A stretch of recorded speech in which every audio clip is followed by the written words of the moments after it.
یہ شہزادہ سبز قبا، اس میرے شہنشاہ کا تاریخ میں ایک کردار لکھا گیا کہ اس میرے مولا نے صلح کی تھی، اور آج تک ہمیں دشمن جینے نہیں دیتا کہ حسن نے صلح کی تھی۔ لہذا شیعوں کو بھی چاہیے کہ اس بندے کے ساتھ نرم رویہ رکھیں، اس لیے کہ حسن نے صلح کی تھی۔ لفظ صلح بتاتا ہے کہ کبھی جنگ تھی،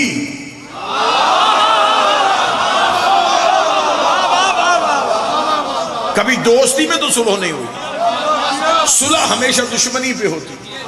صلح ہم بعد میں دیکھیں گے، پہلے تو اتنا تو مان تھا کہ دشمنی تھی، تو اسی وجہ سے صلح ہوئی۔ اور جس کے دل میں لمحے کے لیے بھی ان کی دشمنی آئی ہو، اس نے مولا امام حسن علیہ السلام سے، امام حسن نے صلح کی نہیں، امام حسن سے صلح کی گئی، جیسے حسین نے جنگ کی نہیں، امام حسین سے جنگ کی گئی۔ مولا امام حسن علیہ السلام کو خود حاکم نے کاغذ اور قلم بھیجا کہ شرطیں تو لکھ، مان ہم لیتے۔ جب کاغذ قلم حسن کے پاس آئی، حسن تو پہلی جنگ جیت گئے،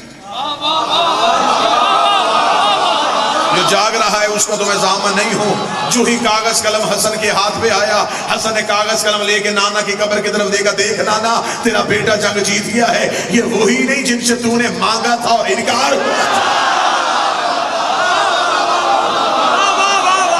تو نے کہا تھا، اور آج دیکھ کاغذ قلم میرے دروازے پہ آ گیا۔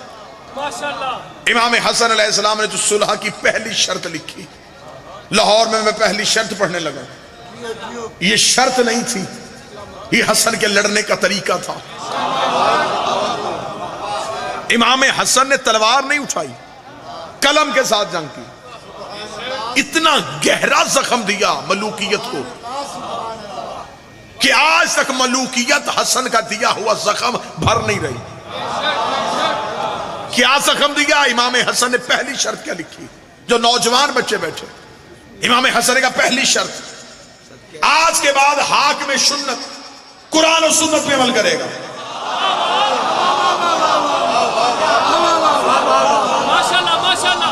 آج کے بعد یہ لکھے، یہ قرآن اور سنت پہ عمل کرے گا۔ اگر یہ پہلے کرتا تھا تو اس نے شرط کیوں مانی؟ یہ کہہ دیتا کہ حسن میں تو پہلے بھی قرآن اور سنت پہ عمل کرتا ہوں۔ امام حسن کا لکھ تو قرآن اور سنت پہ عمل کرے گا۔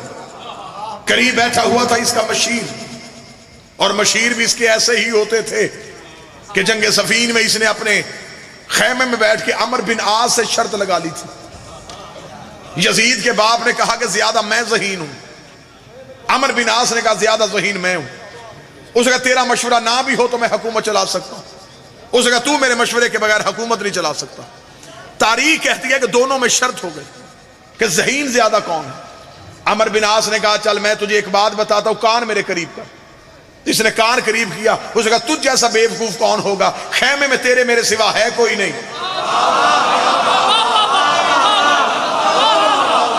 جہاں عقل کے فیصلے ایسے ہوتے ہوں، وہاں حجت کا مقابلہ کیسے ہو سکتا؟ آج کے بعد تو قرآن اور سنت پہ عمل کرے گا۔ قریب بیٹھا ہوا تھا اس کا مشیر، اس نے یزید کے باپ سے کہا، اس نے رک، میں نام نہیں لوں گا، میں صرف یزید کا باپ ہی کہوں گا۔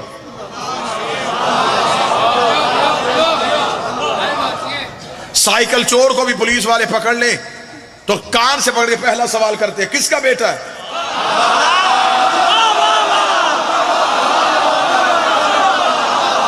میرا خیال ہے کہ ان کے لیے سب سے بڑی موت ہی یہ ہے جب قیامت والے دن فرشتے کان سے پکڑے پوچھیں گے بتا کس کا بیٹا ہے؟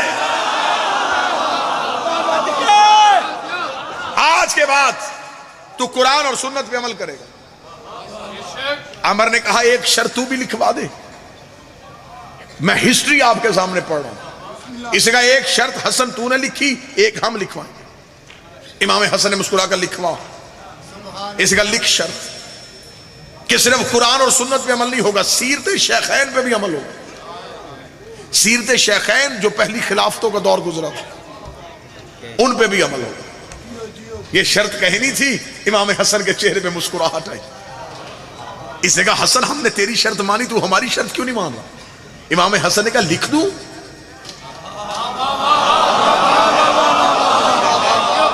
کتنا باریک جملہ آنے لگا ہے. میں ابھی سماعتوں کا امتحان لوں گا.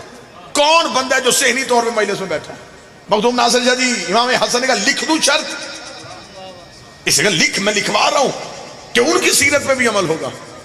امام حسن کا دیکھ لے میں لکھنے لگا ہوں، یہ شرط تو نے لکھوائی ہے؟ اس نے کہا ہاں میں نے لکھوائی ہے. امام حسن نے کہا تو لکھ دے. اگر یہ کہتے ہیں یہ تسلیم کر گئے ہیں سیرت شیخین پہ عمل ہوگا، جب میں نے قرآن اور سنت والی شرط لکھ دی تھی تو دوسری سیرت لکھوانے کی ضرورت ہی نہیں تھی. انہوں نے خود تسلیم کر لیا کہ وہ بھی قرآن اور سنت پہ عمل نہیں کرتے تھے. بولو جو حسن کے نوکر بیٹھے، اگر ان کی سیرت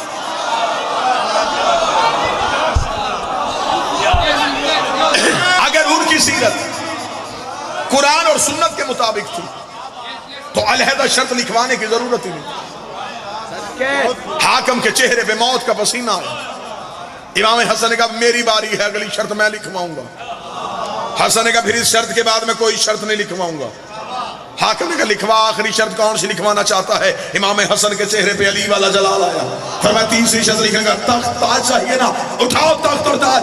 آج کے بعد کوئی کتا منبر میں میرے باب علی کو نہیں بھونکے گا.